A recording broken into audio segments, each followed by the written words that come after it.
window size પ્લોટમાં રાખો પ્લોટમાં પોઈન્ટ આવે ને તો પ્લોટમાં રાખો plot 10 10 plot 10 comma plot 10 comma તો આપણે જોઈ શકીએ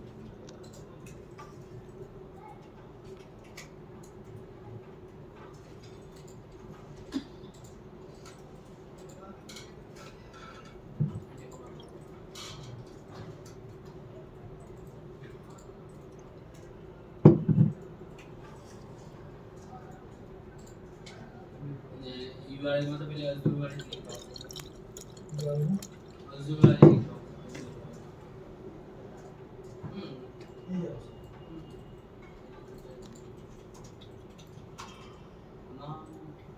મેં જે ફંક્શન લખ્યું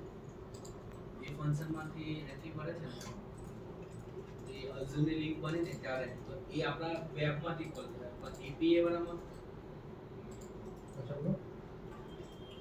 વેબમાંથી જ્યારે કોલ થાય અપલોડ થાય ને ત્યારે અઝુરની લિંક બને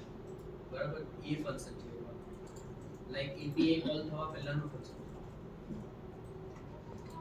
API કોલ તો પહેલાનું ફંક્શન છે હા કારણ કે API ની કોલ થાય છે ત્યારે કારણ કે આપણે તો API માં તો URL મૂકીએ જ છે ને મોબાઈલ ની વિચારવું પડે ને એટલે તો આ તો મોબાઈલ માટે પછી એક API બનાવી દીધું પડે એ Azure ની લિંક એ લોકોને ક્યાંથી મળે એ લોકો સેટ કરવું પડે એમાં કેવું હોય પહેલા એક SS URL જનરેટ કરવાનું કે લોકો તમને એક SS URL જનરેટ કરતા ઇમેજ માટે કાં તો વિડીયો માટે એ આપણે મૂકીએ છીએ એટલે આપણે વિડીયો એક URL જનરેટ કરીને આપી દઈએ પછી એની સાઈડ પર એની અંદર ડેટા ફિલ કરે તો પછી હું એક વસ્તુ કરું આ ફંક્શન એન્ટ્રી કાઢી નાખું એ URL પરથી મને એની સાઈઝ ડિટેલ મળી જાય ને તો પછી એમાં ઇન્સર્ટ ડાયરેક્ટ ચેક કરજો કે સાઈઝ પર એના હેડર ગેટ કરો અને હેડરની અંદર સાઈઝ મળે કે એ સર્ચ કરો કેમ કે કેવું હોય સાઈઝ તો મળી જાય તમને પણ એ તમે જો ચેક કરો ને તો એ આપણા સર્વર પર વિડીયો ખરેખર આવે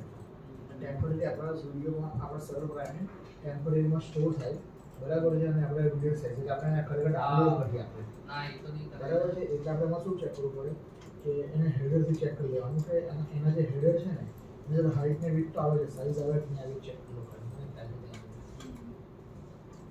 મેં શું કહેવા માંગુ છું તમે સમજી ગયા ને હા હા એ વિડિયો URL ઉપરથી આપણને હાઈટ વિડ્થ મળ્યું છે DB હેડરમાં હા એવી હેડરમાં જો એવું થતું હોય ને વોચ કરજો બાકી નહીં કરતા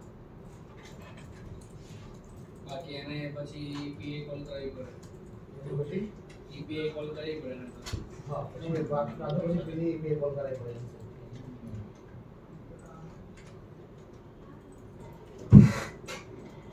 અને હમણાં કાઢી પેલા ચેક કરી લઉં હા પહેલા ચેક કરજો પછી જ કરો